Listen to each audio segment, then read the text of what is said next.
제가 중학교 때 같은데 종로에서 청량리로 가는 버스 안이었습니다.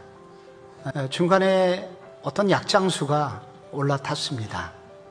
자기가 피부병으로 오랫동안 고생을 했는데 어느 날 이 약을 만났고 그래서 낫게 됐다는 그런 일종의 간증이 그에게 있었습니다. 근데 저는 정말 처음에는 약장수가 탔구나 그렇게 생각을 했는데 이야기의 끝부분에 놀라운 반전이 있었습니다. 그분이 말하기를 저는 약을 팔려고 여기 온 사람이 아닙니다. 여러분들 이런 것 때문에 고생을 하고 있다면 어디 가면 이런 약을 팝니다. 꼭 사서 바르시기 바랍니다. 그리고 내리셨습니다.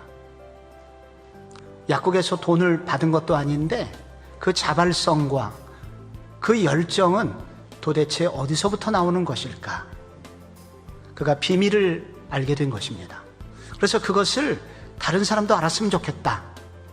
그래서 그는 자발적으로 그런 일을 했던 것입니다. 나는 이분처럼 감격으로 이 복음을 전하고 있는가? 혹은 이분이 가진 열정처럼 내 속에도 열정이 있는가? 바울은 비밀을 알게 되었습니다. 그 비밀은 매우 간단합니다. 누구든지 예수를 믿기만 하면 모두 구원받는다는 비밀을 알게 되었다는 것입니다. 그런데 오늘 본문에서 특별히 강조하는 또 하나가 있는데 이 비밀은 모든 사람에게 차별이 없다. 유대인에게만 주어진 축복이 아니라 이방인에게도 주어진 것이다. 그래서 이 지식을 전하기를 원하고 있는 것입니다.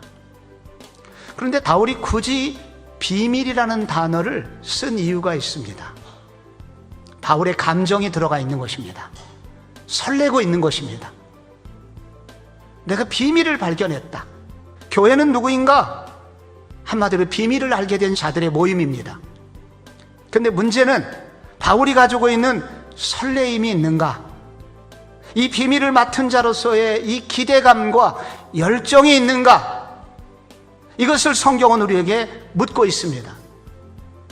오늘 성경은 우리로 하여금 다시 설레이는 신앙생활을 위하여 하나님이 주신 선물이 있다고 합니다. 첫째로 고난의 신비를 통해서 다시 새로운 신앙생활을 하도록 도우신다는 것입니다.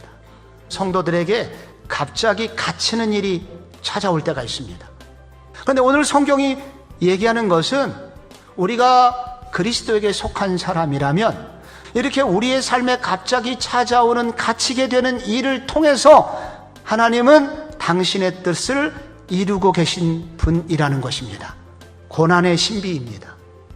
그러므로 우리가 그런 갇히게 되는 상황 속에 들어가 있다면 낙심하는 것 대신에 하나님께 기도하며 하나님의 뜻을 이루어가는 도구가 되도록 기도하라고 성경은 도전하고 있습니다. 또 하나 우리가 설레임을 유지하기 위해서 오늘 성경이 도전한 두 번째는 성령의 도우심을 구하라는 것입니다. 예수 믿을 때만 성령님의 도우심이 필요한 것이 아니라 예수 믿고 난 이후에 험한 세상에서 믿음을 지켜내려면 신실하게 살아가려면 그리고 뜨거운 신앙생활을 유지하려면 성령의 충만함을 구하라는 것입니다. 성령의 도우심은 예수 믿을 때도 필요하고 예수 믿는 중간에도 필요하고 끝까지 필요합니다. 마지막으로 외면된 사람 속에 숨겨진 보물을 찾고자 할 때 설레이는 신앙생활을 할 수 있습니다.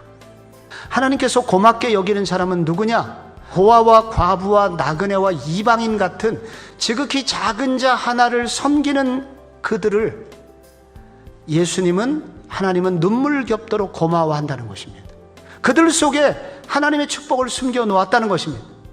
그들을 섬길 때 진정한 기쁨과 하나님이 주시는 만족도 주실 것을 약속하고 있습니다. 성도 여러분, 여러분의 신앙생활은 살아계신가요? 아니시라면 오늘 이 말씀 앞에서 다시 한번 우리를 돌아볼 수 있기를 바랍니다. 고난 속에서도 하나님의 일하심을 바라봅시다. 성령의 임재를 간구합시다. 그리고 외면당한 사람들을 위하여 섬겨봅시다. 하나님이 우리 모두를 살려주실 줄로 믿습니다.